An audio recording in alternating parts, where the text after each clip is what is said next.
ఇక్కడ హైవే నుంచి ఇస్నాపూర్ వెళ్ళే రోడ్లో కాకుండా ముత్తంగి విలేజ్ లోపలికి అయితే తీసుకున్నాను అనమాట. Full traffic jam bro. అక్కడ ఇస్నాపూర్ ఫ్లైఓవర్ అయిందాక చుక్కలే. ఇగో మన సైకిల్ చెట్టు నీడకైతే ఆగిన. ఇక్కడ రాయిన ఇక్కడ కూర్చుందాం, జర కూర్చొని పోదాం. అమ్మా ఇక్కడ టెంపుల్ ఉన్నది బ్రో. చెట్ల నీడకు వస్తే చల్లగా ఉన్నది. ఇగో జై శ్రీరామ్. లైట్లు ఇంకా ఎల్ఈడి మర్చిపోయినట్టున్నారు, వెలుగుతూనే ఉన్నాయి. అవి ఓపిక కూడా అయిపోయింది. అదే సంగతి. ఇగో వెనకాల మన సైకిల్ చంటి బ్రో.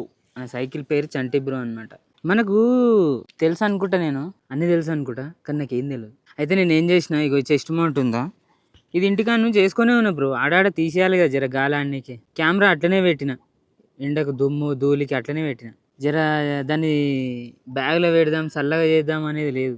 ఏం చేస్తాం, మనకు అన్ని సమయం తెలుసు. వీడియోలు చేసుడేమో. ఇక ఇంకెక్కడ, ఇగో ఇది 2xలోనే ఉన్నది. ఇంకా తెల్లగా వస్తున్నా బ్రో. హీరో లెక్కనే ఉన్నా మొత్తం. ఇక సాలిగా ఈరోజు అయితే May 1. ఎంత దొక్కినామంటే మనము ఇప్పటివరకు అమ్మ ఎంత దుమ్ము ఉన్నదిరా నాయన. ఇప్పుడు టైం చూడండి బ్రో, కరెక్ట్ 1 అయింది. కనిపిస్తుందా లేదా ఈ దుమ్ముకి? బ్రైట్నెస్ కూడా ఫుల్ ఉన్నది.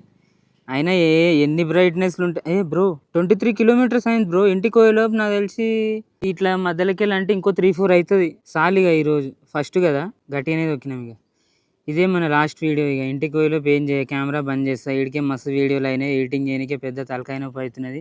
మళ్ళీ రేపు పొద్దున్న లేగానే మళ్ళీ సైకిల్ దొక్కాలి. అది సంగతి. ఇక మన సైకిల్కి వాటర్ బాటిల్ ఉంది. ఏడుంది అబ్బా బాటిల్? ఏడున్నావు? ఆడుంది, తీసుకొని తాగుదాం.